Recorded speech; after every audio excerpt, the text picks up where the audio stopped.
Nous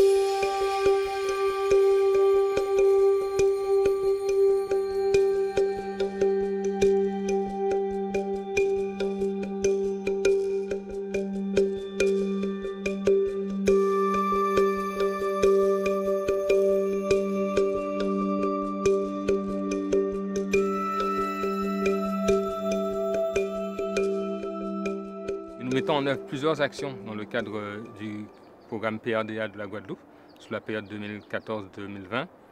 Donc, on commence par l'action élémentaire qui fait l'objet aujourd'hui du partenariat avec le lycée agricole. Elle concerne donc les périmètres de captage et les périmètres chlordécone. Donc, ce sont des périmètres qui sont aujourd'hui à fort enjeu pour le maintien d'une activité agricole en raison du risque chlordécone pour la zone du croissant bananier et en raison de l'obligation que les agriculteurs qui sont installés sur les périmètres de captage, ils ont l'obligation de changer de pratique et d'aller vers une agriculture qui protège l'environnement, une agriculture à bas intrants en fonction du niveau d'exigence qui est précisé dans le cahier des charges. Donc, cette journée technique se déroule dans le cadre d'un appel à projet communication du plan Éco-Phyto. Donc, elle est organisée par l'exploitation du lycée agricole et ses partenaires du projet Défi XP, donc la Chambre d'agriculture, l'INRA et le CTCS. Et l'objectif, en fait, c'était d'aller au-delà de la simple démonstration où l'agriculteur est juste observateur en fait, de ce qui se passe, pour pouvoir leur donner en fait, l'occasion d'utiliser les outils, le matériel, de les prendre en main et de savoir ensuite par la suite si ce sont des leviers qui sont adaptés à leurs propres contraintes pour gérer l'enherbement en alternative au désherbage chimique. Donc, plusieurs outils sont présentés aujourd'hui. Il y a 3 ateliers. Donc, un atelier avec des petites tondeuses débroussailleuses à rotophile, donc c'est des petites machines très maniables. Un atelier motoculteur, donc là c'est des machines en fait un petit peu plus difficiles à prendre en main, qui peuvent désherber avec une puissance peut-être supérieure, avec des outils qui peuvent être changés. Et un atelier micro-tracteur. Voilà, donc on a 3 gammes de taille d'outils et donc ils ont testé aujourd'hui ces 3 gammes. Ici à l'exploitation du lycée agricole, c'est vrai qu'on a une exploitation en polyculture et élevage, donc on a plusieurs types de cultures. Et aujourd'hui on accueille des agriculteurs de Marie-Galante et de la Basse-Terre qui sont surtout en maraîchage et en canne à sucre. Donc ils ont des cultures qu'on a nous ici chez nous et c'est vrai que la problématique du désherbage concerne tout le monde en Guadeloupe. C'est le poste qui demande le plus de main d'œuvre en général dans les exploitations. Aussi, les exploitations en Guadeloupe sont plutôt des exploitations de petite surface, donc on les fait travailler sur des petites parcelles voilà, de 0,5 hectares. Donc ça peut se rapprocher des surfaces qu'ils ont l'habitude de travailler chez eux en maraîchage par exemple. L'idée à machine là, ça c'est réellement, mais on va voir la nuit, c'est pas dire oui. Alors c'est vrai, j'ai parti en flèche, mais on va voir où est la zèbre là, mais la machine là va passer à dingue sans difficulté. Et il va avoir effectivement là en paillage. Alors ça va couper aussi bien zèbre de bout qui, par exemple, code. Un détail. On sort à Kembe et l'homme là pas qu'à toucher à terre là. Donc il est presque à frôler. C'est pour ça qu'il va au lit.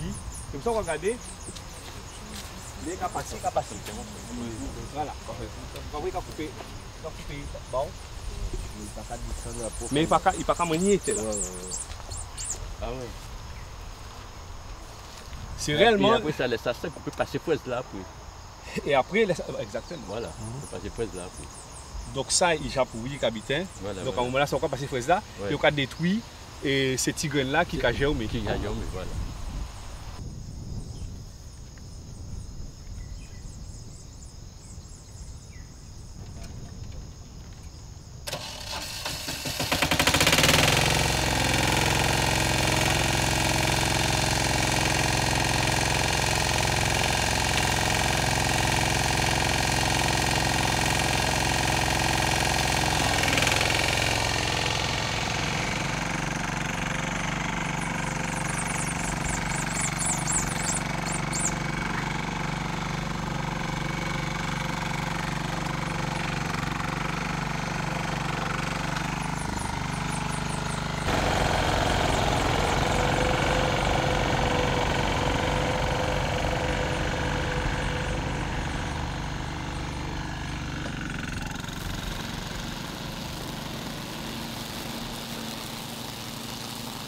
Alors, aujourd'hui, je vous présente une machine qui s'appelle une tondeuse débroussailleuse à pile. qui est une machine qui est très pratique pour les agriculteurs, par exemple pour le désherbage de champs d'ananas ou des champs de canne à sucre. Et l'avantage que vous avez sur cette machine, c'est qu'elle est maniable, elle n'est pas lourde, elle est autotractée et aussi elle n'est pas trop large. Il y a beaucoup d'aisance pour la personne qui va l'utiliser.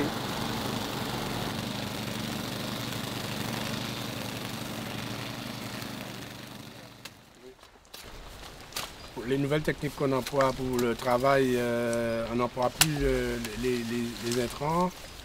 Donc avec le travail manuel, c'est un peu plus difficile, plus de travail, mais comme on est en périmètre de sécurité, on est obligé d'employer la méthode agroécologique, quoi.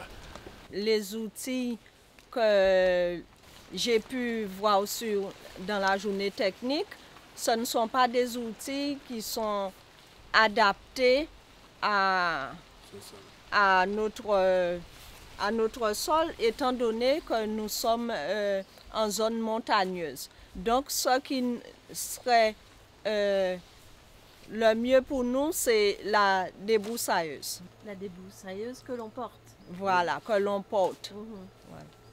Par rapport à la journée technique, nous avons participé à cette journée. Donc nous avons pu voir les différents matériels qui sont proposés parce que nous faisons du désherbage manuel. Du coup, ça met du temps à nettoyer les parcelles, les champs et tout. Donc ça nous permet de voir qu'est-ce qui est proposé et pour que nous puissions alléger la charge du travail. Le matériel qui nous a été proposé dans les différents matériels qu'on nous a montré, il y a ceux qui sont préconisables, on va dire, pour notre parcelle parce que nous avons beaucoup de pierres. Du coup, le motoculteur, nous l'avons déjà essayé sur notre parcelle, ça saute les pierres et ça abîme l'outil. Il y a aussi la tondeuse qu'on peut utiliser sur un terrain qui est plat, qui est très bien nettoyé. Donc par rapport à cela, on va plutôt utiliser, comme ce qui est intéressant, les micro-tracteurs. Donc c'est un peu plus intéressant par rapport à notre parcelle. J'ai commencé depuis la petite enfance avec ma grand-mère, c'est ce qu'elle m'a transmis. Et puis j'ai continué cette pratique parce que j'ai vu que c'était bien pour l'environnement ainsi bien la santé des personnes. Donc j'ai continué. Je n'utilise pas de produits phyto. Le désherbage s'est fait à la main. À la main, ça prend du temps, mais c'est mieux pour l'environnement et pour nous-mêmes, pour la santé.